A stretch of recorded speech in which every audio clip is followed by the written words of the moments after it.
Mesdames, Messieurs, bonsoir. Vous êtes sur Afrique Média, la télévision panafricaine. C'est le journal africain, le sommaire.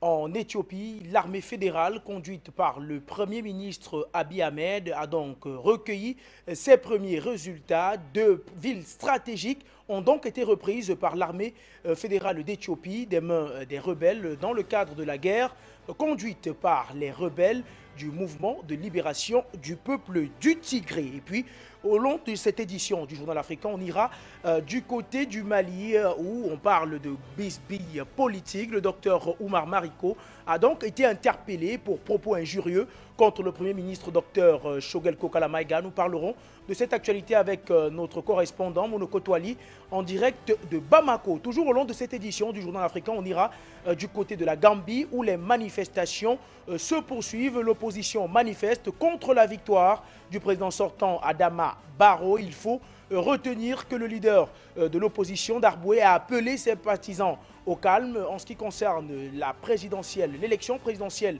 2021 du côté de la Gambie. Nous parlons donc de toutes ces actualités avec vous et nos invités dans cette nouvelle édition du Journal africain.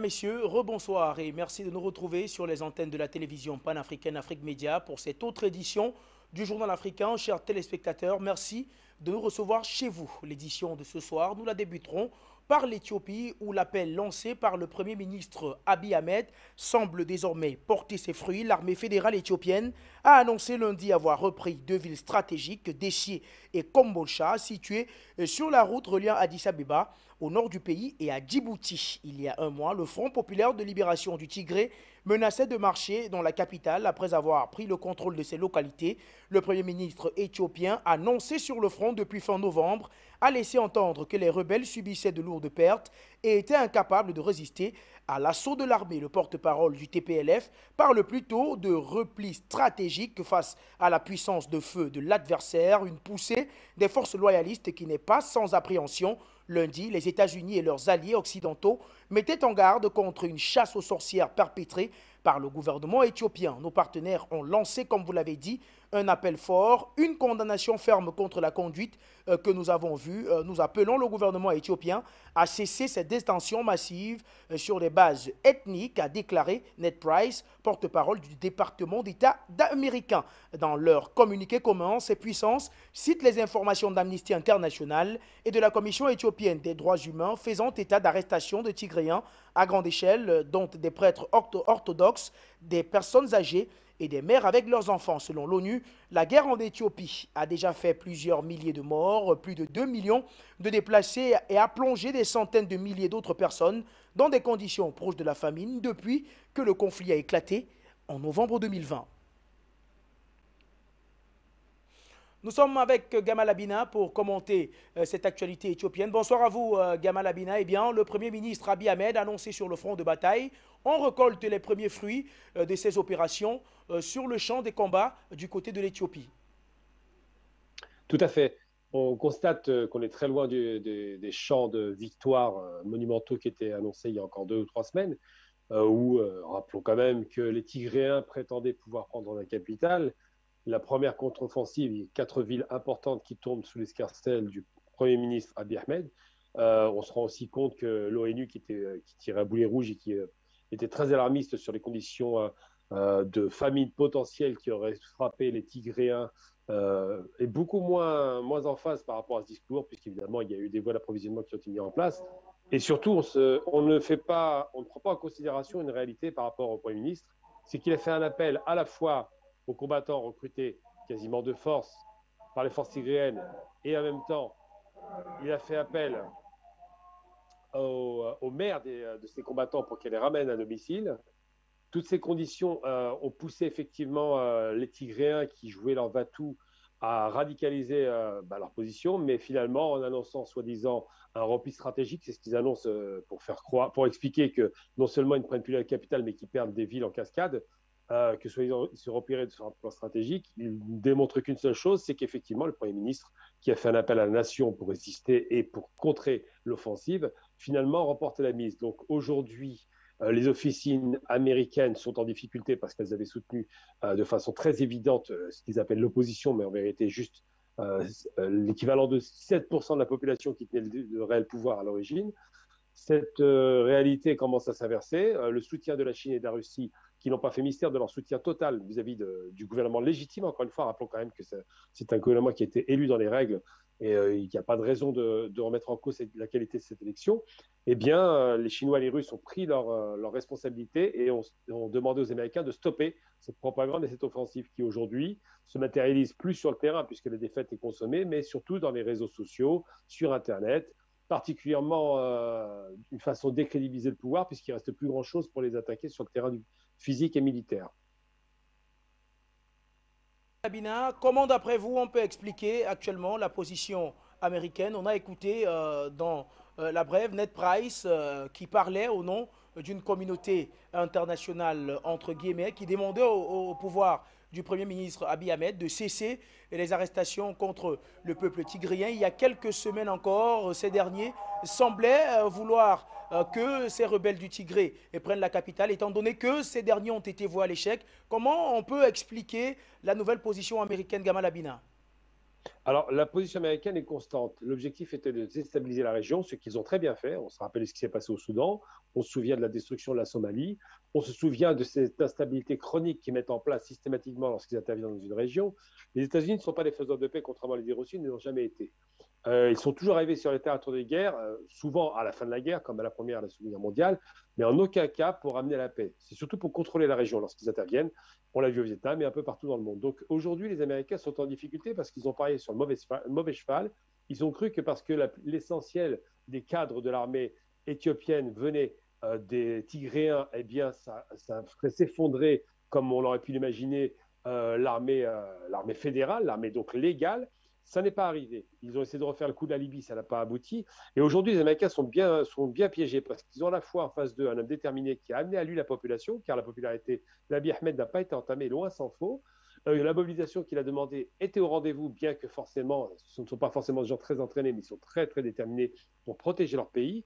Et surtout, l'objectif américain qui est affiché depuis 1994, en vérité, puisque la fédération a été décrétée à ce moment-là, c'était de fractionner, de fragiliser le pays. C'est une stratégie qui est pensée depuis très longtemps au Moyen-Orient, qui s'est élargie dans la région, puisqu'il faut se rappeler quand même que l'Éthiopie, c'est la corne de l'Afrique, que la liaison entre l'Éthiopie et le Moyen-Orient est très très forte. Preuve en est aujourd'hui d'ailleurs, les Émirats arabes unis qui ont compris le piège ont retourné, encore une fois, ont changé leur fusil d'épaule et soutiennent l'Éthiopie.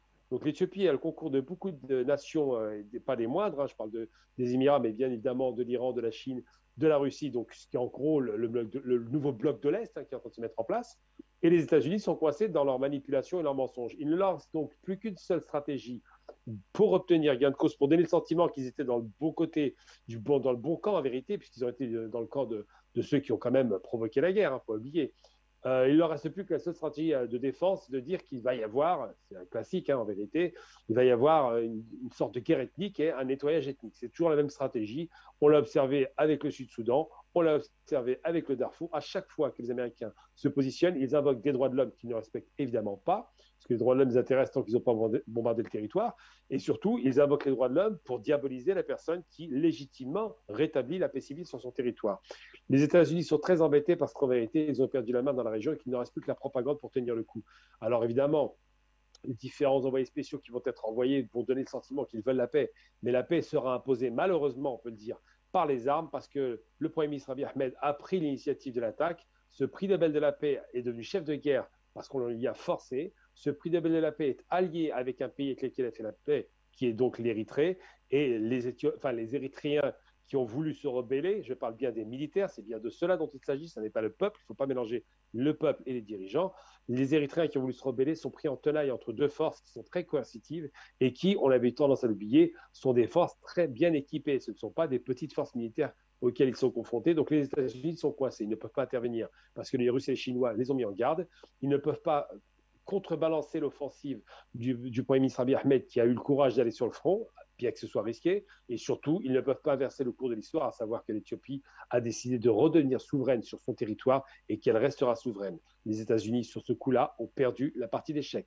Il faudra qu'ils trouvent un autre terrain pour s'exprimer, mais l'Éthiopie, ils peuvent oublier. Et la Corne de l'Afrique, si tout se passe bien, il trouvera réellement son compte et son développement, nous l'espérons.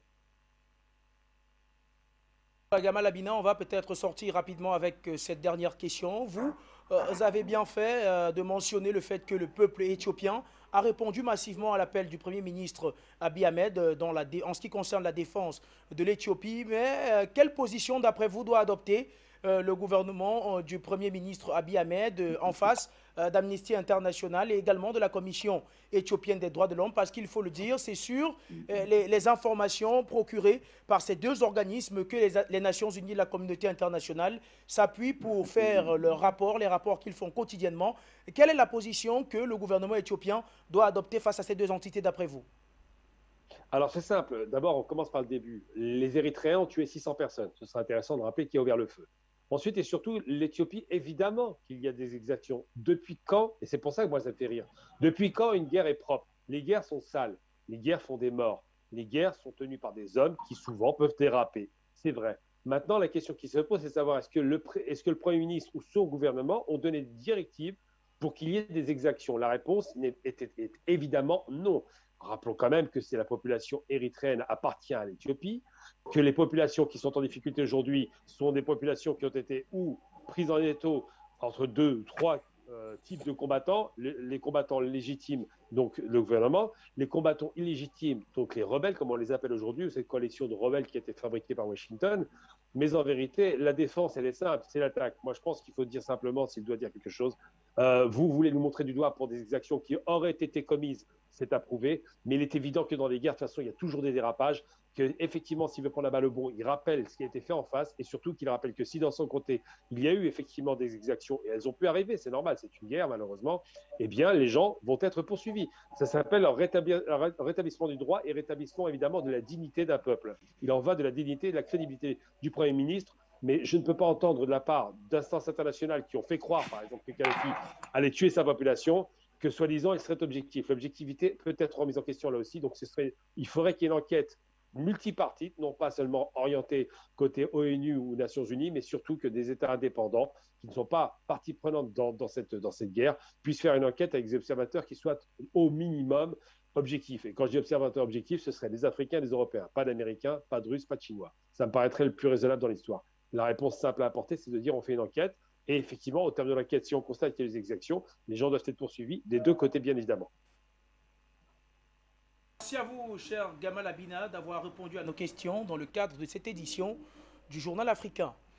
Merci. Prenons à présent la direction du Mali où le président du parti Sadi a donc été interpellé par les forces de l'ordre du côté de Bamako, la capitale malienne. Plusieurs fois, député et figure de la vie politique malienne, Oumar Mariko, a été interpellé pour propos injurieux contre le Premier ministre Dr Choguel Kokala Maïga, propos tenus dans un enregistrement ayant circulé sur les réseaux sociaux dans lequel cette figure de l'opposition malienne réagissait de manière véhémente à un premier enregistrement qui avait lui aussi fait le tour des réseaux et dans lequel on entendait cette fois le Premier ministre malien lui-même. Dans les deux cas, ce sont des discussions privées qui ont été enregistrées et diffusées sur les réseaux sociaux. Le premier audio a circulé la semaine dernière.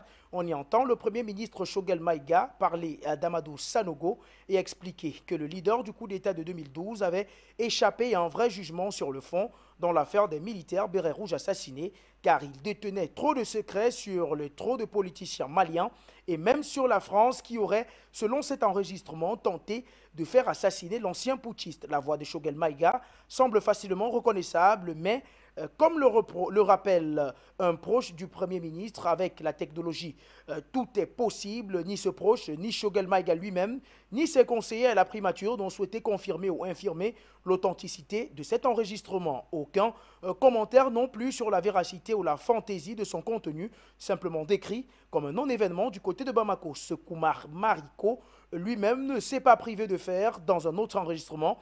Mis en ligne dans la foulée du premier, on entend cette figure de l'opposition affirmer en réaction que l'actuel Premier ministre est un menteur et que lors d'une brouille ancienne, il avait même failli le frapper. C'est suite à ces propos qualifiés d'injurieux qu'Oumar Mariko a été interpellé par la brigade de recherche du camp numéro 1 de la gendarmerie nationale dans le cadre d'une enquête préliminaire initiée par le tribunal de la commune 4 de Bamako, où une source proche du parquet a confirmé des informations. Oumar Mariko a été interpellé en même temps qu'Aboubacar Kamara, membre du SADI également, et chroniqueur radio, qui avait enregistré certains des propos aujourd'hui reprochés à Oumar Mariko.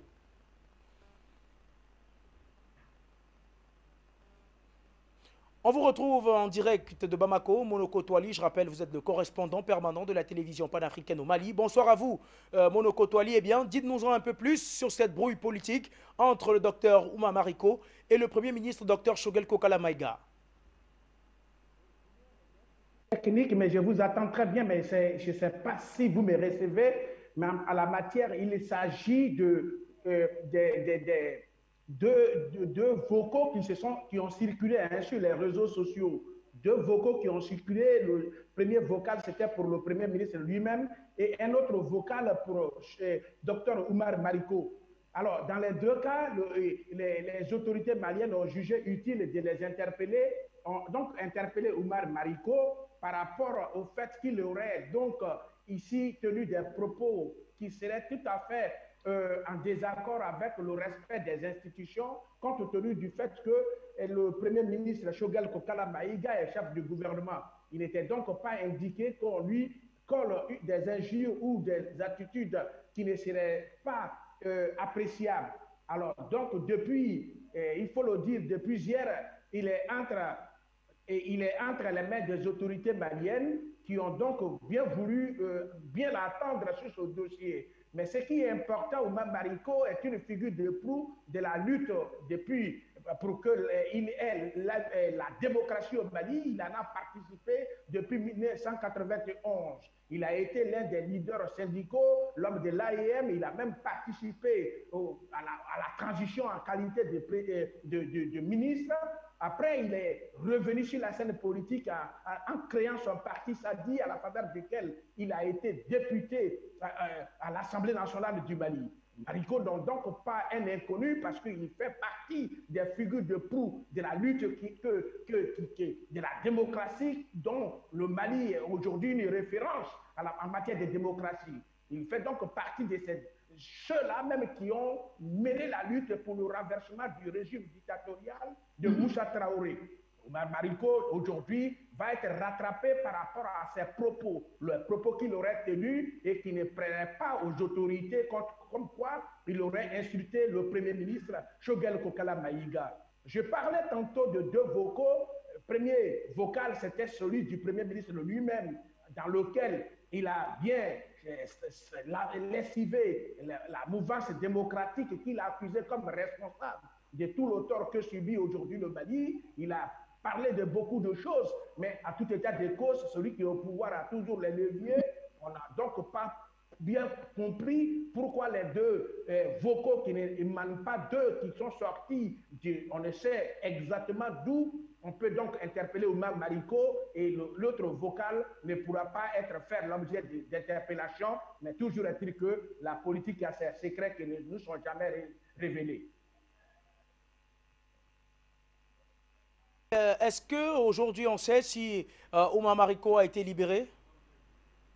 Non, nous n'avons pas, à la dernière minute, nous n'avons pas encore cela, mais cependant, son parti SADI s'était déjà prononcé, a décidé donc de manifester jusqu'à ce que, d'exprimer son mécontentement jusqu'à ce que son premier responsable soit libéré. Vous savez, Oumar Mariko, comme je le disais tantôt, il n'est pas un inconnu sur la scène politique du Mali. C'est une référence, comme nous en Afrique, nous aimons faire des éloges à titre posthume, mais de son vivant, personne ne peut nier qu'il est l'une des figures de la démocratie au Mali. Cela dit, on est aujourd'hui dans une logique de la transition et la transition aussi à sa philosophie, à son regard. La transition voudrait donc que tous les Maliens s'associent, l'accompagnent pour sa réussite. Mais à cela aussi, il faudrait qu'il ait la possibilité que les vrais responsables fassent l'économie des poursuites, parce qu'il y en a déjà trop et ça pourrait certainement être considéré comme une exagération, parce que ceux qui sont aujourd'hui arrêtés au Mali, c'est la plupart des cas, c'est des hommes politiques, des responsables politiques. Or, pour créer une nation, il faut associer les dirigeants, il faut associer les responsables, surtout que le Mali traverse une crise très aiguë, il y a bien nécessité que tous ces enfants se retrouvent. Ali, vous faites bien justement de le rappeler, Omar Mariko est une figure qui a de l'importance sur la scène politique malienne. Quel est l'impact que son arrestation ou son interpellation pourrait avoir sur cette scène politique-là? Oui, en réalité, Omar Mariko n'a pas tenu une conférence de presse pour insulter un Premier ministre. C'est un vocal qui est sorti, qui a circulé sur les réseaux sociaux. Qui a donc fait circuler ce vocal et à quelle fin? C'est une question qui pourrait être, qui mérite d'être posée. Et si, de l'autre côté, le vocal du Premier ministre a aussi circulé sur les réseaux sociaux, qui en a donc eu l'esprit malin pour mettre sur les réseaux sociaux les vocaux des responsables politiques du Mali? Alors, quelle pourrait être la conséquence? Politiquement parlant, ce n'est pas une bonne image pour la transition d'interpeller ou d'incarcérer ou de toujours faire arrêter les responsables politiques. Nous avons Soumeïdou Boubé Maïga qui est déjà pris, mais ça, c'est dans le cadre de la lutte contre la corruption, ça pourrait être compris, mais il n'est pas seul, il y a certains qui sont déjà ici interpellés par-ci, par-là. Ce n'est pas une image, l'impact, ce n'est pas une bonne image du Mali. On veut un Mali nouveau. C'est vrai que Omar Mariko est parlé, mais il n'a pas tenu une conférence de presse pour incriminer ou insulter un Premier ministre. C'est un vocal qui a circulé. Il faut bien aussi chercher l'auteur de ce vocal et à quelle fin ce vocal a été fait. Et il y a deux vocaux qui ont circulé. Pourquoi pourrait-on poursuivre un vocal et laisser l'autre vocal? Donc, ça peut susciter la problématique d'un pouvoir qui serait sélectif. Or, ce n'est pas bien l'intention de la transition malienne. Il faut encourager que tout le monde puisse parler le même langage, unir tous les fils du pays, parce que le pays est effondré par la crise qui la secoue. Cher Monoko Toali, merci d'avoir répondu à nos questions dans le cadre de cette édition du Journal africain. Je rappelle, vous êtes le correspondant permanent de la télévision panafricaine du côté de Bamako. On prend la direction à présent du Bénin où Joël Aïvo et ses co-accusés ont donc été reconnus coupables du côté du Bénin par le tribunal de la Criette. Joël Aïvo et ses co-accusés ont été reconnus coupables de blanchiment de capitaux et de complot contre l'autorité de l'État, 10 ans d'emprisonnement ferme, plus une amende de 45 millions de francs CFA, soit près de 77 000 euros. C'est la réquisition prononcée par le ministère public contre le constitutionnaliste et opposant Frédéric Joël Aïvo et ses deux co-accusés. La Cour de répression des infractions économiques et du terrorisme, en abrégé Criette, les poursuivait pour atteinte à la sûreté de l'État et blanchiment de capitaux. Ouvert le lundi matin, l'audience s'est tenue toute la journée et s'est prolongée jusque tard la nuit avant la délibération finale intervenue. Tôt ce mardi, les débats ont été houleux entre la Criette et les 8 avocats ayant assuré la défense de l'accusé. Maître Robert Bonou, l'un des avocats de Joël Aïvo, se dit consterné par les réquisitions de la Cour de répression des infractions économiques et du terrorisme. Ce n'est même plus la peine de venir encore plaider devant cette juridiction qui n'est rien d'autre qu'une fantaisie. C'est du folklore. Je suis déçu pour mon pays. C'est regrettable pour un état de droit. C'est une période sombre de l'histoire de notre pays. Ça va vite passer. C'est maintenant que le travail commence. On va se concerter pour savoir ce qu'il faut faire, a dit Maître Robert Bonou. L'avocat estime que les arguments avancés pour déclarer coupable son client manquent de fondement. Ils ont recherché les preuves, ils n'en ont pas trouvé. La situation réelle, c'est que deux pauvres qui étaient en situation de misère ont décidé d'escroquer quelqu'un. Cette personne qui est en fuite et qui peut-être a été envoyée par le pouvoir pour piéger le candidat Aïvo. Et aujourd'hui, sans aucun lien avec cette personne, on déclare qu'il est coupable. 10 ans, c'est le temps qu'il faut pour que les successeurs puissent passer le pouvoir. Mais le temps nous donnera raison, affirme l'avocat Frédéric Joël Aïvo. Aivo,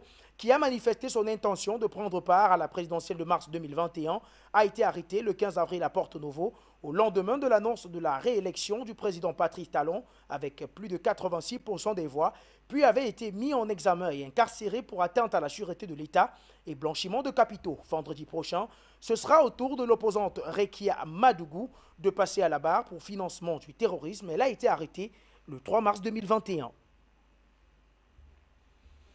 Nous sommes avec vous, Joël Iyetouji, vous êtes journaliste du côté du Bénin. Bonsoir à vous. Merci d'avoir accepté l'invitation de la télévision panafricaine Afrique Média. Eh bien, du côté du Bénin, les avocats de Joël Aivo crient tout simplement au scandale. Ils disent que ce procès est un procès politique. Est-ce que vous partagez ce point de vue, cher Joël Iyetouji?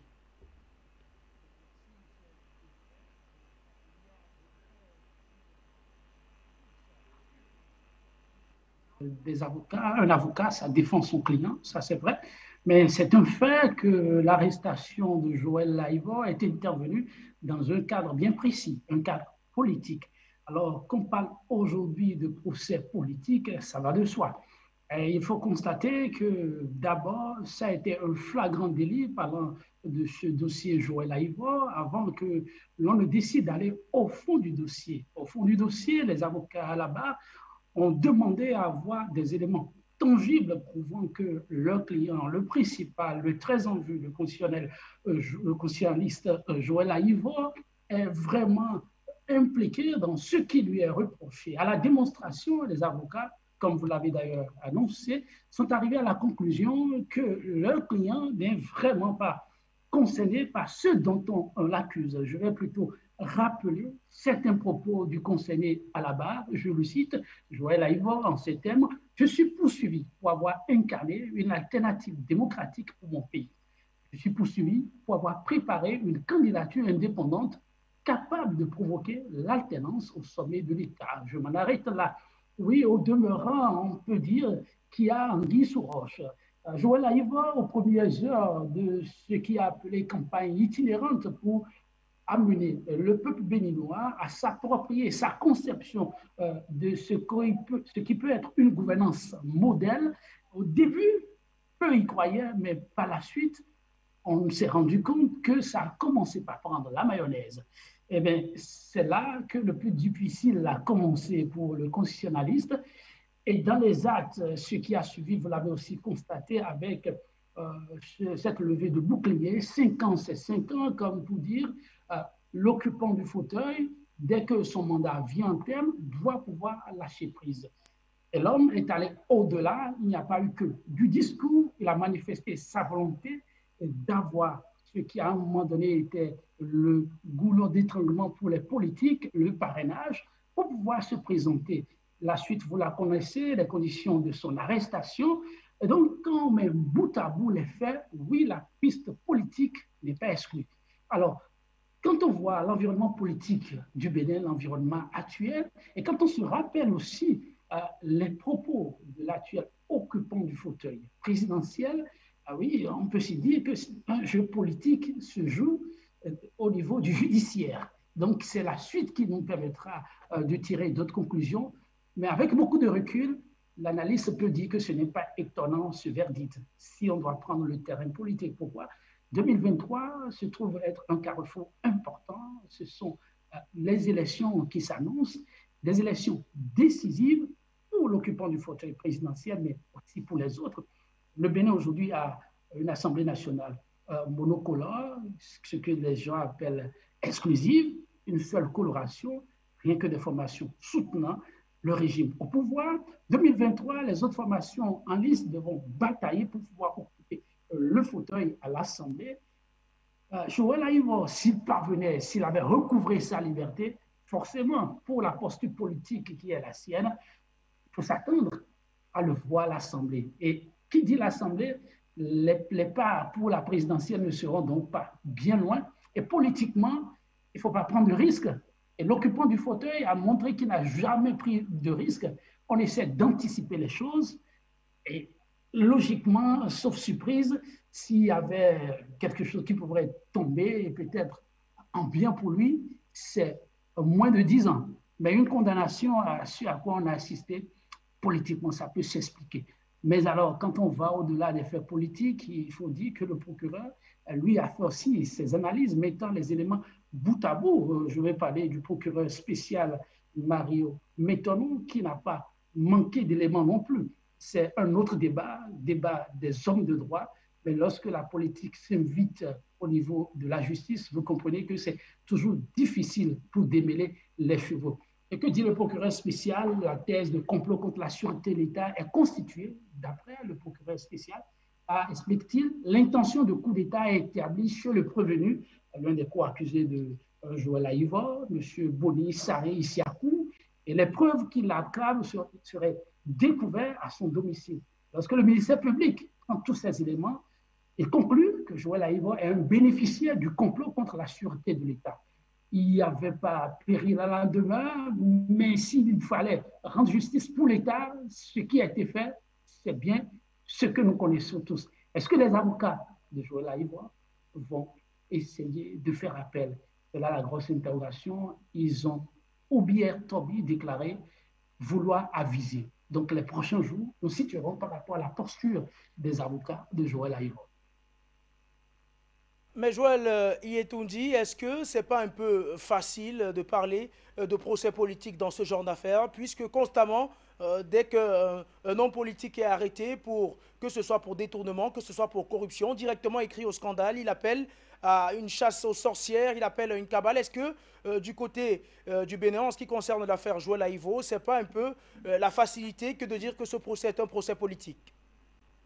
Quand on prend le contexte béninois, c'est difficile de tirer ces conclusions-là. Là, je vous replonge un peu dans la posture de la masse populaire.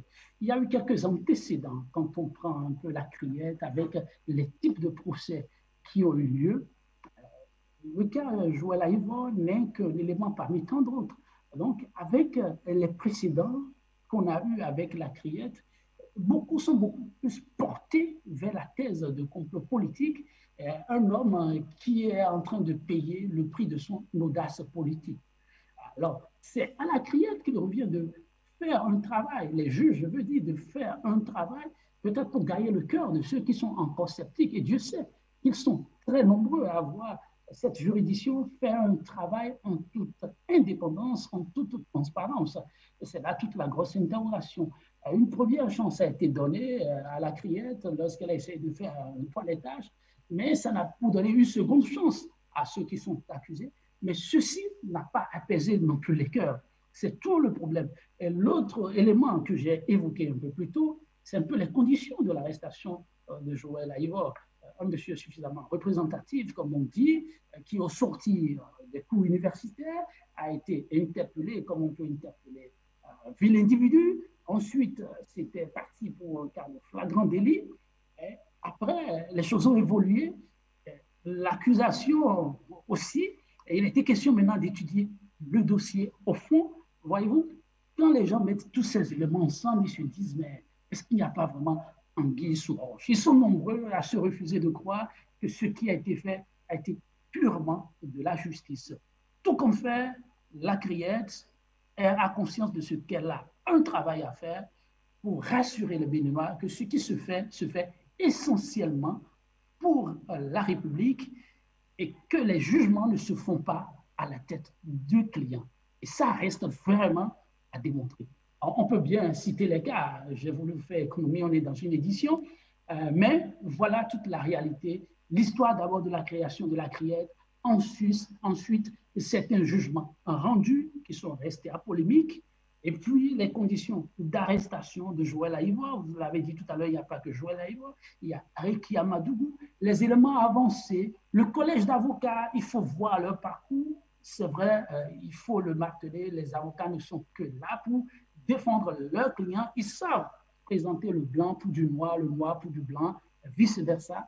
Mais dans ce dossier, ça ne donne pas vraiment l'impression que de n'être que du droit. Voilà là où on en est. Vous, cher Joël Iyetoundi, d'avoir répondu à nos questions. Sortons du Bénin pour prendre à présent la direction de la Gambie où des milliers de partisans de l'opposant Ousseinou Darboué ont investi les rues de plusieurs villes pour contester la victoire du président Adama Barrow à l'élection présidentielle. Ces scènes ont eu lieu lundi à Seroudunka, à environ 10 km de Banjul, la capitale, alors qu'ils étaient réunis devant le domicile du candidat arrivé deuxième à l'élection présidentielle de dimanche. Les forces de police ont fait irruption, dispersant la foule à coups de gaz lacrymogène et de tirs de sommation. Le bilan fait état de plusieurs blessés. En ce moment, la police a fait tout le chemin depuis Pipeline, nom du quartier où ils étaient mobilisés, jusque-là pour tirer les gaz lacrymogènes. Et vous pouvez voir combien de personnes tombent ici. Même les gaz lacrymogènes entrent même à l'intérieur de la salle du chef du parti. Ce n'est pas juste. Nous sommes seulement ici pour écouter nos dirigeants. C'est désolé. Les manifestants, ces échauffourées entre les partisans de l'UDP et la police lundi sont le signe de la contestation qui monte au sein d'une bonne frange de la population et pour qui ce scrutin qui a valu la réélection du président Adama Barrow a été truffé de fraude. Les autres candidats perdants ont promis de saisir la justice. Reste à savoir si le droit prévaudra. Ousseinou Darboué, avocat et défenseur des droits humains, est arrivé deuxième de la présidentielle avec 27,7% des voix, loin derrière les 53% des voix attribuées officiellement au président sortant Adama Barrow à l'issue de cette élection qui mettait aux prises 6 candidats en un seul tour. Alors que ces militants contestent les résultats de la commission électorale, l'opposant appelle au calme, craignant notamment des conséquences, des troubles éventuels pour le pays et en proie déjà à une situation socio-économique difficile.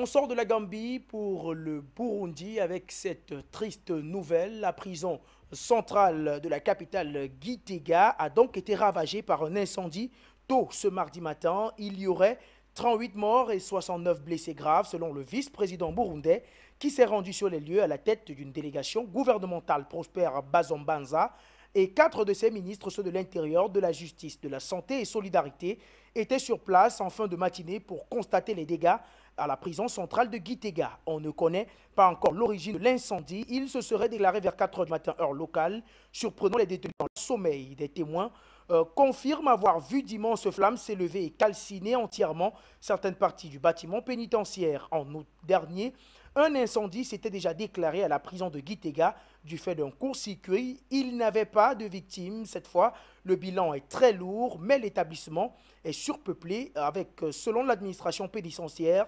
1539 détenus pour seulement 400 lits. On sort du Burundi pour prendre la direction du Congo et parler du rapprochement avec la République démocratique du Congo. Le potentiel est grand, mais l'électricité manque. Pour augmenter sa production, la République du Congo et la République démocratique du Congo ont conclu lundi dernier un accord en vue de réaliser un grand projet énergétique entre les deux pays. L'accord vise à concrétiser le projet dénommé Boucle de l'amitié énergétique entre le Congo-Brazzaville et la RDC, selon les termes du dit accord. Une première phase consistera à renforcer les capacités de transport des lignes entre la centrale électrique du Congo de Pointe-Noire et la centrale hydroélectrique d'Inga en RDC via Brazzaville, précise le document. Suivront plusieurs phases d'augmentation de capacité de production d'énergie électrique et de construction de lignes de transport associées, indique encore le protocole d'accord signé en présence des présidents Denis Sassou Nguesso du Congo-Brazzaville et Félix-Antoine Tshisekedi de la République démocratique du Congo. La capacité de production de la centrale électrique du Congo devrait alors passer de 484 à 750 MW, puis 1000 MW grâce au gaz produit par la société italienne Eni. Malgré les investissements consentis dans le secteur et l'augmentation ces 20 dernières années de la puissance installée, passée de 89 à plus de 800 MW, les coupures et les délestages sont quotidiens à Brazzaville et Pointe-Noire. Même constat en RDC qui cherche elle aussi des solutions. Selon les signataires, la boucle alimentera plusieurs lignes à haute et très haute tension destinées à fournir de l'énergie, notamment aux industries minières en RDC, singulière dans le Katanga. L'accord a été conclu pour une durée indéterminée et devra faire l'objet d'une évaluation tous les 5 ans, mais aucune indication n'a été donnée sur le coût du financement du projet. Dans une déclaration conjointe, les présidents des deux Congos ont invité les autres pays de la sous-région à se joindre à ce projet intégrateur. On quitte le Congo pour la RDC avec cette information qui concerne bien sûr Vital Kamerhe. La Cour de cassation a donc décidé de lui accorder le lundi 6 décembre une liberté provisoire, liberté à l'ancien président de l'Assemblée nationale condamné pour détournement de fonds. Une liberté provisoire motivée par des raisons sanitaires mais assortie d'une forte caution.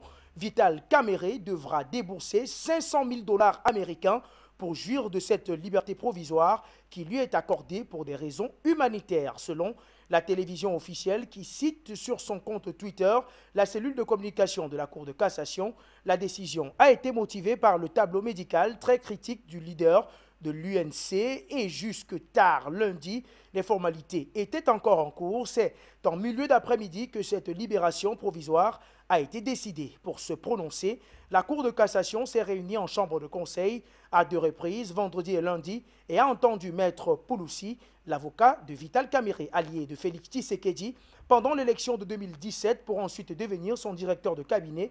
Vital Kamerhe avait été accusé de détournement de fonds destinés aux travaux des 100 premiers jours du mandat de Félix Tshisekedi, condamné à 13 ans de prison. Il avait plusieurs fois sollicité la liberté provisoire sans succès. Cette fois-ci, il l'obtient de la Cour de cassation devant laquelle il avait introduit un pourvoi qui doit maintenant être examiné avant que Vital Kamerhe ne soit fixé définitivement sur son sort. Son principal co-accusé, l'entrepreneur libanais Sami Jamal, lui est toujours en détention à la prison de Makala.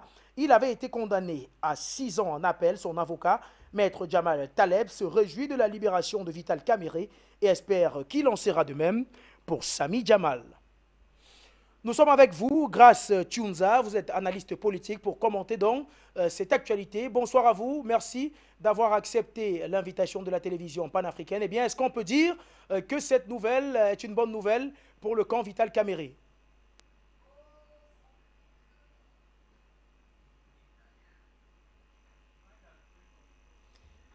Grâce Tchounza, activez votre micro. National de la dynamique impunité Zéro, avocat de profession et assistant à la faculté de l'université de Kinshasa en ce titre, que j'interviens en ma qualité de juriste et non d'un analyste politique, parce que s'il faudrait intervenir comme un analyste politique, je dirais des choses comme à la manière de tout le monde. En fait, qu'est-ce que je veux dire par là? Le fond condamne, la procédure, la forme pacifie ou aménage la condamnation. La même procédure ou la même forme peut également pacifier ou agir en faveur du prévenu. Alors, s'agissant de la libération conditionnelle, qui n'est pas à confondre avec la liberté provisoire, la libération conditionnelle doit nécessairement, pour être prononcée en faveur d'un détenu, il faudrait que les conditions soient réunies.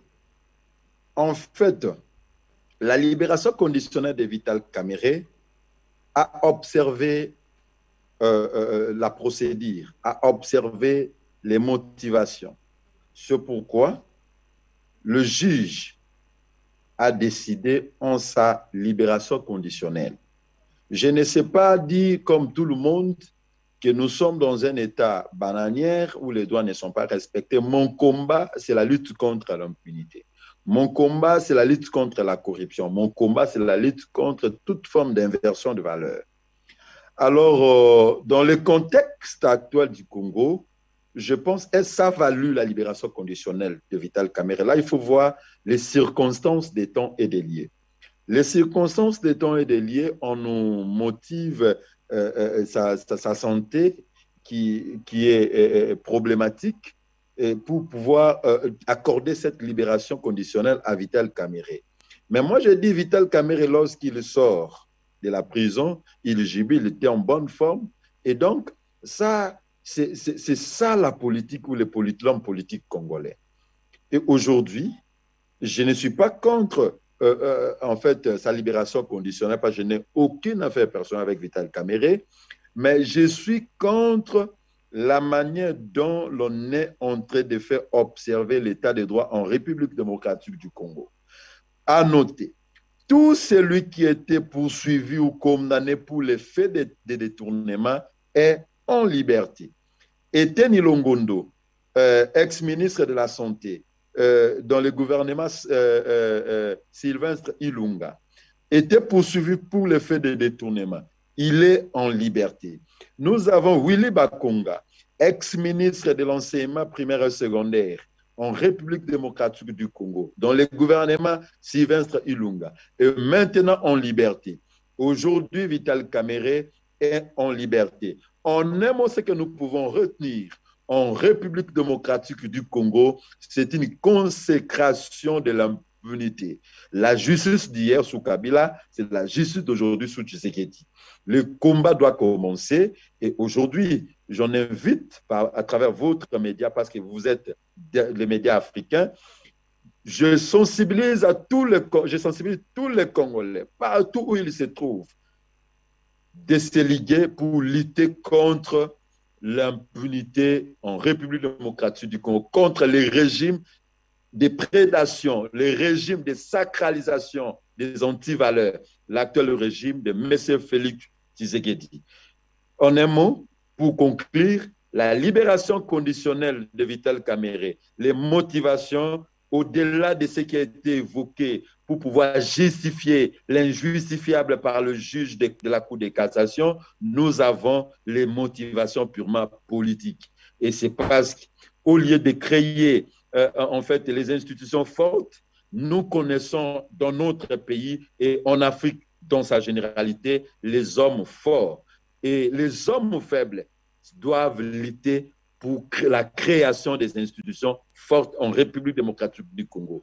Au-delà de tout ce qui précède, je demande à M. Vital Kamerhe d'être très prudent parce que le peuple n'ignore pas tout ce qui se passe dans ces pays et surtout de sur quoi le peuple n'est pas naïf de tous les actes politiciens. Également, le peuple n'a pas oublié que Vital Kamerhe a détourné des millions. Au-delà de tout, nous croyons qu'ensemble, dans un combat de liberté d'esprit, de liberté de pensée, un combat désintéressé, nous allons créer les institutions fortes. Aujourd'hui, je l'ai dit, la justice sous Tshisekedi égale la justice sous Kabila. J'invite le peuple également de ne plus croire à l'expression état de droit en République démocratique du Congo, parce que c'est un fiasco. Les efforts d'Etienne Tshisekedi sont foulés aux pieds de surcroît par son fils biologique et idéologique. Et nous, qui sommes les fils d'Etienne Tshisekedi, sur le plan idéologique, nous allons nous battre pour l'avènement effectif d'un état de droit. Nous allons nous sensibiliser. Nous allons lutter. Pourquoi? Parce que la République démocratique du Congo doit réellement être basée sur les institutions fortes, sur le respect des valeurs, sur le respect du droit. C'est ce que je voulais intervenir et c'est ce que je voulais dire. Cher Grace Tiounza, je rappelle, vous êtes analyste politique. Merci d'avoir répondu à nos questions dans le cadre de cette édition du Journal africain. C'est avec cet invité que nous refermerons cette édition du Journal africain. Merci, chers téléspectateurs, de nous avoir suivis. Merci également à toute l'équipe technique qui a travaillé pour la réussite de cette émission. Restez sur Afrique Média. Dans quelques instants, vous serez en compagnie d'Hubert Etoundi dans le cadre de l'émission Face à l'actualité. Quant à moi, je vous retrouve demain pour une autre édition du Journal africain. Mesdames, Messieurs, bonsoir.